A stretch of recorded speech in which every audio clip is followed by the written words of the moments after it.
বর্তমানে আমি আছি হেরিয়া কৃষ্ণনগর কালীর মেলায়। আমাদের খেজুরির মধ্যে একটা বিখ্যাত পুজো, আমাদের রানীমা মানে সেই সমাদরে আসেন, মানে যে যতটা না বললে নয়, মানে মিনিমাম 250 বছরের বেশি পুজো এটা। আর এই যে কৃষ্ণনগর মাতৃশক্তি আরাধনা সমিতি, যে সমিতি আমাদের এই পুজো পরিচালনা করেন, তো আজকে এই জায়গাগুলো দেখাবো। এই জায়গাগুলো হচ্ছে গিয়ে মানে সেদিন মিনিমাম কয়েক লক্ষ মানুষ এখানে সমাগম করেন। মায়ের এত মহিমা। তো মায়ের মন্দিরে আসা যাক। মায়ের মন্দিরে, এটা হচ্ছে গিয়ে মায়ের মন্দির। দুটো মন্দির পরে বলছি, এটা হচ্ছে গিয়ে সেই মায়ের মন্দির। প্রথমে এখান থেকে তোমাদেরকে একটু দেখানোর চেষ্টা করি মায়ের মন্দিরটা। তো এই হচ্ছে গিয়ে মায়ের মন্দির।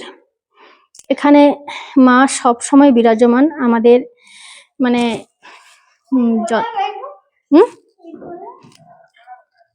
ওরকম বলতে নেই মনু, ক্ষমা স্বীকার চেয়ে নাও, একদম বলতে নেই। মা খুবই জাগ্রত, এরকম একেবারেই বলতে নেই। তো আসো মায়ের মন্দিরে একটু উপরে উঠে তোমাদেরকে দেখাই। তো আমাদের মা এতটাই জাগ্রত, মানে যতটা না বললে নয়। এখানে কত ভক্তবৃন্দ মায়ের কাছে আসেন মনস্কামনার জন্য। তো মা কাউকে খালি হাতে ফেরান না। তো